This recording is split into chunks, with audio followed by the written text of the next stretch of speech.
નમસ્કાર વિદ્યાર્થી મિત્ર, શ્રી હિરપરા કન્યા વિદ્યાલય કાલાવડ એ લર્નિંગ અભ્યાસક્રમમાં આપનું હાર્દિક સ્વાગત છે।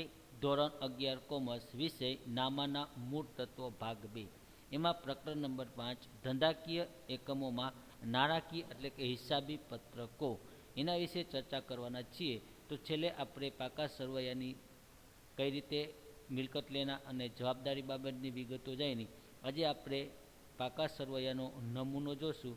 પહેલું પત્રક આપણે નફા નુકસાન, પછી વેપાર ખાતું અને છેલ્લું પત્રક આપણે પાકા સરવૈયાનો નમૂનો જોશું, જેથી કરીને આપણે કઈ રીતે પાકું સરવૈયું બનાવવામાં આવે છે। તો પાકા સરવૈયાની રજૂઆતમાં તો કાયમીપણાના ક્રમમાં વિગતો ગોઠવીએ તો મિલકત બાજુ સૌથી વધુ આયુષ્ય ધરાવતી મિલકતને પ્રથમ આવે છે। ખાસ વિદ્યાર્થી યાદ રાખજો, કાયમી મિલકતો જેનું આયુષ્ય વધુ હોય એ સૌ પ્રથમ લખાય છે। દાખલા કે પાઘડી, અન્ય સ્થિર મિલકતો ક્રમ આવે છે। રોકડ સૌથી છેલ્લે આવે છે। જો પ્રસારિત મહેસૂલી ખર્ચ હોય તો સૌથી છેલ્લે આવે છે। જેમ જેમ મિલકતોનું આયુષ્ય વધુ તેમ પછી ધીમે ધીમે રકમ દર્શાવવામાં આવે છે। દેવા બાજુ જવાબદારીઓ કે જવાબદારી જે લાંબા ગાળા માટેની હોય એને પ્રથમ લખવામાં આવે છે અને પછી મૂડી અને નફો તેથી પણ પ્રથમ આવતું। સૌ પ્રથમ મૂડી અને નફો દર્શાવાય છે, ત્યાર પછી લાંબા ગાળાના દેવા ધંધામાં વધુ કાયમી છે એને પ્રથમ લખાય છે અને છેલ્લે ચાલુ દેવા દર્શાવવામાં આવે છે।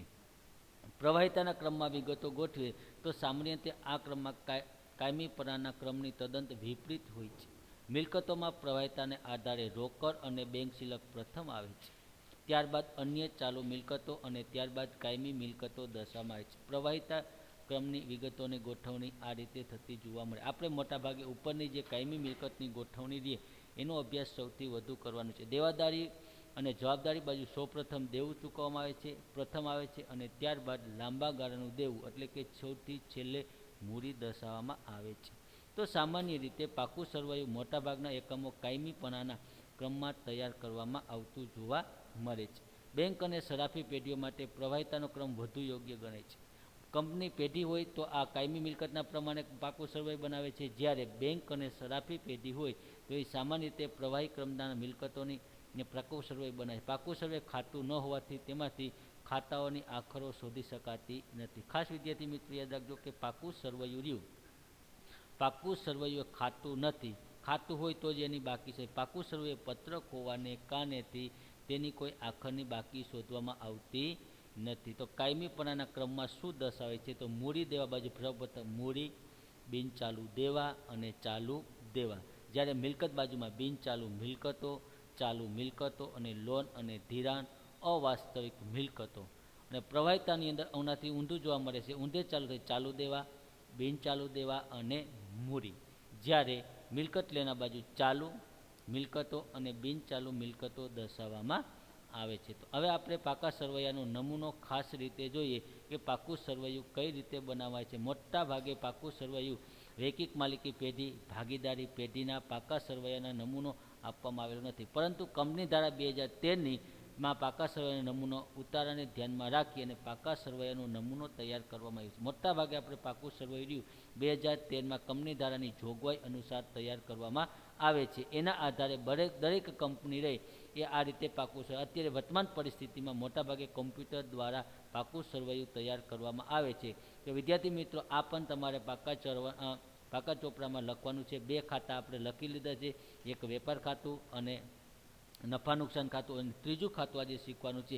આ ત્રણ ખાતા શીખા ગયા પછી હવાલાઓ શીખશું અને હવાલા શીખી લીધા પછી આપણે વાર્ષિક હિસાબો તૈયાર કરશું। તો શ્રી ખાલી જગ્યાનું તારીખ, ખાલી જગ્યાના રોજ પૂરા થતા વર્ષનું પાકું સરવૈયું ત્યાં તમારે લખવાનું, જેનું બનાવતા એનું નામ। દાખલા તરીકે રાધિકા સ્ટોરનું બનાવતો શ્રી રાધિકા સ્ટોરનું તારીખ 31/3/2020ના રોજનું પાકું સરવૈયું, જે તારીખનું બનાવતા હોય એ તારીખ અહીંયા દર્શાવવામાં આવે છે। બે બાજુ આવશે મૂડી દેવા, રકમ રૂપિયા, મિલકત લેના અને રકમ રૂપિયા। ખાસ રાખજો, મૂડી દેવા, રકમ રૂપિયા, મિલકત લેના અને રકમ રૂપિયા। મૂડી દેવાળી એ હંમેશા જમા બાજુની વિગતો આવશે, જ્યારે મિલકત લેનાની બાકી રહે હંમેશા ઉધાર બાજુ દર્શાવે છે। હવે આ ફોર્મેટની અંદર ખાસ ધ્યાન રાખજો વિદ્યાર્થી મિત્રો, જ્યારે પણ હું દાખલો બને આ ફોર્મેટ તમારે ખાસ યાદ રાખવાનું છે। મૂડી, તો સૌ પ્રથમ દાખલો શરૂ કરતાં પહેલાં તમારે લખવાનું મૂડી, શરૂઆતની બાકી જે શરૂઆતની મૂડી હોય તે અંદરના ખાનાની અંદર લખવાનું, પ્લસ મૂડીમાં વધારો, જો મૂડીમાં વધારો હોય તો એની અંદર પ્લસ કરવાનું, પ્લસ મૂડી પર વ્યાજ અને પ્લસ ચોખ્ખો નફો. આ ચારે ચારનો રકમનો સરવાળો કરી અને અંદરના ખાનાની અંદર દર્શાવવામાં આવે છે. એમાંથી તમારે બાદ કરવામાં આવે છે ઉપાર, પ્લસ ઉપાર પર વ્યાજ અને પ્લસ નફાની જગ્યાએ શું થયું હોય, ચોખ્ખી ખોટ. તો આ ત્રણેયનો સરવાળો કુલ નફામાં આટલી રકમમાંથી આ રકમ બાદ કર્યા પછી મૂડીનો બધાય સરવાળો કર્યા પછી ઉપાર, ઉપાર પર વ્યાજ અને ચોખ્ખી ખોટ, આ ત્રણેયને આ રકમમાંથી બાદ કરો એટલે જે રકમ આવશે એ તમારે ફરજિયાત છેલ્લામાં લખવાનું. સીધી રકમ ક્યારેય પણ લખવાની રહેતી નથી. આ ફોર્મેટ બધા જ ખાતાના દાખલાની અંદર આ ફોર્મેટ ફરજિયાત આવશે. સૌપ્રથમ દાખલો શરૂ કરશો એટલે આ સીધું ફોર્મેટ હું દાખલા શીખવાડીશ ત્યારે મૂકી દઈશ. મૂડી પ્લસ મૂડીમાં વધારો પ્લસ મૂડી પર વ્યાજ પ્લસ ચોખ્ખો નફો. જેમ જેમ રકમ આવતી જશે તેમ તેમ આપણે મૂકતા જશું. બાદ ઉપાર, ઉપાર પર વ્યાજ. જો ઉપારમાં વધારો હોય તો લખી શકાય ઉપાર પ્લસ ઉપારમાં વધારો પ્લસ ઉપાર પર વ્યાજ પ્લસ ચોખ્ખી ખોટ. તો જેટલી રકમ આપી એટલી બાદ કરી અને પછી જ લખાય છે. ત્યાર પછી લખવામાં આવશે સામાન્ય અનામત, પછી આવશે મૂડી અનામત, અન્ય અનામત. કોઈપણ પ્રકારની અનામત રહી પાકા સરવૈયામાં મૂડી દેવા બાજુ દર્શાવવામાં આવે છે. કારીગર અકસ્માત વળતર અનામત અને રોકાણ વધઘટ ભંડોળ, આ બધી જ અનામતો રહી પાકા સરવૈયાની અંદર મૂડી દેવા બાજુ દર્શાવાય છે. ત્યાર પછી બિન ચાલુ જવાબદારી. તો બેંક પાસેથી લીધેલી લોન, કોઈપણ વ્યક્તિએ બેંક પાસેથી લોન લીધી હોય તો એ આપણે દેવું છે, ભવિષ્યમાં એ ચૂકવવાનું છે એટલે મૂડી દેવા બાજુ.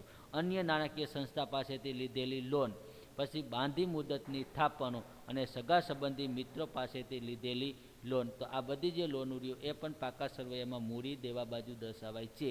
અને છેલ્લે ચાલુ જવાબદારી, બેંક ઓવરડ્રાફ્ટ, પરચુરણ, લેણદારો, દેવી હુંડી, ચૂકવવાના બાકી ખર્ચા, અગાઉથી મળેલ આવકો, કારીગર નફાભાગ ભંડોળ, કરવેરાના જોગવાઈ અને પ્રોવિડન્ટ ફંડ. આટલી વિગતો રહે એ ટૂંકા ગાળાની અંદર છે. એટલે આ એક વર્ષની અંદર જે આ દેવા ચૂકવવાની જવાબદારી છે એ બધા પાકા સરવૈયાની મૂડી દેવા બાજુ દર્શાવવામાં આવે છે. તો આ હતી આપણે મૂડી દેવા બાજુ. ત્યાર પછી મિલકતો બાજુ જોઈએ તો મિલકતોની અંદર બિનચાલુ મિલકતોમાં સ્થિર એટલે કાયમી મિલકતો, એમાં સૌપ્રથમ જેનું આયુષ્ય વધુ હોય એ પ્રથમ દર્શાવાય છે. એ આપણે શરૂઆતમાં જોયું. તો બિનચાલુ મિલકતોમાં પાઘડી, બારોબાર જમીન. જો આની ઉપર હવાલો હોય તો રકમ તમારે અંદર લખવાની, હવાલો ન હોય તો એ રકમ તમારે બારોબાર લખવાની રહેશે. જમીન, એની ઉપર ઘસારો હોય તો જમીનમાંથી ઘસારો બાદ કરી અને પછી લખવાનું. મકાન, જો મકાન ઉપર ઘસારો હોય તો ઘસારો હોય તો રકમ અંદર લખી અને પછી જે આપણે દાખલો ગણશું ત્યારે આપણે શીખશું. તો કે પાઘડી, જમીન, મકાન, પટ્ટે રાખેલી મિલકતો, યંત્ર, ફર્નિચર અને ફિટિંગ, પેટર્ન, ટ્રેડમાર્ક, કોપીરાઇટ, ઢોરઢાખર, વાહનો, છૂટા ઓજારો, સરકારી જામીનગીરીમાં રોકાણો, પ્રોવિડન્ટ ફંડમાં રોકાણો, શેર ડિબેન્ચર અને બેંકોમાં રોકાણ. આ બધી આપણી બિનચાલુ મિલકતો છે. આ બધી બિનચાલુ મિલકતો રહી એ પાકા સરવૈયામાં મિલકત લેના બાજુ દર્શાવવામાં આવે છે. ત્યાર પછી ચાલુ મિલકતો કે જેનું એક વર્ષના અંદરના સમયગાળામાં રોકડમાં રૂપાંતર થઈ જાય એવી મિલકતોને ચાલુ મિલકતો કહેવામાં આવે છે. દાખલા કેવી તો કે આખર સ્ટોક, પરચુરણ દેવાદારો. પરચુરણ દેવાદારો ખાસ વિદ્યાર્થી મિત્રો આની પર ઘણા બધા હવાલો આવશે. આની પર ક્યાં હવાલા આવશે એ તમને કહું તો કે દેવાદારો પ્લસ ગાલખાદ અનામતો પ્લસ દેવાદાર પર વટાવવાના. આ બધી રકમો તમારે એની અંદર બાદ સરવાળો કરી ત્રણનો અને દેવાદાર ઉપરથી બાદ પણ કરી શકાય, અથવા દેવાદારો માઇનસ ગાલખાદ હવાલાની બાદ કરવાની, પછી ગાલખાદ અનામત દેવાદારોમાંથી શું કરવાની, બાદ કરવાની. પછી દેવાદાર પર વટાવ અનામત હોય તો એ પણ દેવાદારો પરથી બાદ થશે. બીજી નહીં નોંધેલી ખરીદી અથવા નહીં નોંધેલા ખરીદી, આપણે જે ખરીદ પરત છે તો એ વિગતો પણ દેવાદારો ઉપર જોવા મળે છે. તો એની જેટલા હવાલો આવતા હોય તો દેવાદારો ઉપર, તો તમારે દેવાદાર ઉપર રકમ અંદર દર્શાવવામાં આવે છે. ત્યાર પછી રોકડ શિલક, પછી બેંક શિલક, સ્ટોર એન્ડ સ્પેર પાર્ટ્સ અને મળવાની બાકી આવક. આ બધી ચાલુ મિલકતો તરીકે દર્શાય. ત્યાર પછીનો પોઈન્ટ છે લોન અને ધીરે. તો ધીરેલી લોન, લેણી હુંડીઓ, પછી કર્મચારીને આપેલી લોન, ખરીદ પેટે ચૂકવેલ એડવાન્સ રકમ અને અગાઉથી ચૂકવેલા ખર્ચ. તો આ બધા પાકા સરવૈયાની અંદર મિલકત લેના બાજુ દર્શાવે. છેલ્લે પ્રસારિત મહેસૂલી ખર્ચ જો આપ્યો હોય ત્યારે. પછી આ બે ઉધાર અને જમા એટલે કે મૂડી દેવા અને મિલકત લેના બંને બાજુનો સરવાળો જો મળી જાય તો આપણું પાકું સરવૈયું કેવું છે, સાચું ગણવામાં આવે છે. જો આ સરવાળો બે ન મળે, અલગ અલગ મળે તો આપણે હિસાબો લખવામાં ક્યાંક ભૂલ કરી છે એ જાણી મળે છે. એટલે આપણે સમજી લેવાનું, જ્યારે પણ વાર્ષિક હિસાબો બનાવતા હોય ત્યારે કોઈ પણ પ્રકારમાં બે સરવાળા આપણે ન મળે તો આપણે હિસાબો લખવામાં ક્યાંક ભૂલ કરી છે એ જાણી શકીએ. એ વિદ્યાર્થી આ રીતે નમૂનો થાય છે. બીજો આનો આદુ કે સમાંતર અને ટી આકારનું સરવૈયું, જેમાં જમા બાજુ જવાબદારીઓ અને બિનચાલુ મિલકતો, જે આપણે પેલું જે નમૂનો જોયો એને ટી આકારનું એટલે આડું સમાંતર પાકું સરવૈયું કહેવાય છે. પછી ઊભું કે લંબ, જેને આઈ આકારનું સરવૈયું કહેવાય છે. તો આ જે તમારે શીખવાનું છે એ આપણે કોલેજોની અંદર સૌથી વધુ પ્રમાણ પૂછે. અહીંયા ફક્ત નમૂનો છે, પરીક્ષાની અંદર આ નમૂનો પૂછવામાં આવતો નથી. ફક્ત અહીંયા હું સમજાવું છું. તો શ્રી ખાલી જગ્યાનું તારીખ ખાલી જગ્યાના રોજનું પાકું સરવૈયું. પહેલામાં તમારે મૂડી દેવા એટલે કે વિગત, રકમ અને 3 ખાના રકમના દર્શાવવામાં આવે છે. તો સૌપ્રથમ માલિકી ભંડોળ. તો માલિકી ભંડોળમાં શું લખવાનું? શરૂઆતની મૂડી પહેલા ખાનામાં પ્લસ મૂડી પર વધારો, બીજા ખાનામાં પ્લસ મૂડી પર વ્યાજ, ત્રીજા ખાનામાં પ્લસ ચોખ્ખો નફો. આ ત્રણનો સરવાળો કરી અને બીજા ખાનાની અંદર દર્શાવે. તેમાંથી બાદ ઉપાર પર વ્યાજ અને ચોખ્ખો ખોટ. તો આ ત્રણનો સરવાળો કરી અને બાદ કરી બીજા ખાનામાં જવા દેવાનું. આ પેલી મૂડીમાંથી આ ઉપાર બાદ કરશો એટલે જે રકમ મળે એ બીજા ખાનાની નીચે દર્શાવવાની. ત્યાર પછી અનામત અને વધારો. તો સામાન્ય અનામત, અન્ય અનામતો એ પણ પેલા બે ખાનાની અંદર દર્શાવી અને ટોટલ બાદ જવાનું. એમાં અવાસ્તવિક મિલકતો હોય તો એ મિલકતો એમાંથી શું કરવાની? બાદ કરો એટલે ચોખ્ખી માલિકી ભંડોળ મળશે. એટલે એ તમારે ત્રીજા ખાનાની અંદર દર્શાવાય છે. તો આ બધી રકમનો કુલ સરવાળો જેટલી મિલકતો વધી છે એ ત્રીજા ખાનાની અંદર દર્શાવવામાં આવે છે. પછી એ ચાલુ દેવા. તો તારણવાળી લોન અને તારણ વગરની લોન. તારણવાળી લોન કોને કે જે તમે લોન લેવા માટેના કોઈ પણ પ્રકારની ગીરવે મિલકત મૂકી હોય એને તારણવાળી લોન કહેવાય છે. જ્યારે તારણ વગરની લોન કે જે તમે લોન લીધી છે એમાં કોઈ પણ પ્રકારની જામીનગીરી મૂકેલી નથી. તો આ બે જે પહેલા ખાનાની અંદર દર્શાવવામાં આવે છે. અને ત્યાર પછી બેનો સરવાળો સીધો બારોબાર મૂકી દેવામાં આવે છે. ત્યાર પછી ચાલુ દેવા. તો કે ચાલુ દેવામાં અને જોગવાઈઓ પહેલા બે ખાનામાં મૂકી અને એ બેનો સરવાળો સીધો છેલ્લા ખાનામાં. અને છેલ્લે કુલ, એટલે કુલ સરવાળો આ જે ત્રણ વિગતોનો દર્શાવશો એ જ સરવાળો તમારે મિલકતો બાજુનો સરખો થવો જોઈએ. તો મિલકતોમાં બિનચાલુ મિલકતો, એમાં કાયમી મિલકતો માઇનસ ઘસારો. તો કાયમી મિલકતો કોને કહેવાય? તો પાઘડી, પેટર્ન, ટ્રેડમાર્ક, કોપીરાઇટ, ફર્નિચર, આ બધી જે મિલકતો છે એ કાયમી મિલકતો ઘસારા બાદની રકમો અહીંયા દર્શાવવામાં આવે છે. અને બીજું આવે છે રોકાણો. આ ત્રણનો સરવાળો કરી અને બીજા ખાનાની અંદર દર્શાવે છે. અને એ બેમાંથી બાદ કરીને જે રકમ મળશે એ રકમ ત્રીજા ખાનાની અંદર દર્શાવે. પછી ચાલુ મિલકતો, લોન અને ધિરાણ. તેમાં ચાલુ મિલકતો અને લોન અને ધિરાણ પ્રથમ બે ખાનામાં લખી અને એનો બેનો સરવાળો બારોબાર મૂકી અને આ બેનો સરવાળો અહીં લખી અને પછી આગળ લઈ જવામાં આવે. તો આ રીતે તમારે કુલ રકમ બિનચાલુ મિલકતો અને ચાલુ મિલકતનો ટોટલ આવરો આ અને આ બે સરખો થાય તો આપણે હિસાબો લખ્યા એ કેવા ગણાય છે? સાચા ગણવામાં આવે છે. અને છેલ્લે કાચું સરવૈયું અને પાકા સરવૈયા વચ્ચેનો તફાવત જોઈએ. તો અર્થ તો ખાતાઓ પરની બાકીઓ તથા જમા બાકીના પત્રકને કાચું સરવૈયું કહે.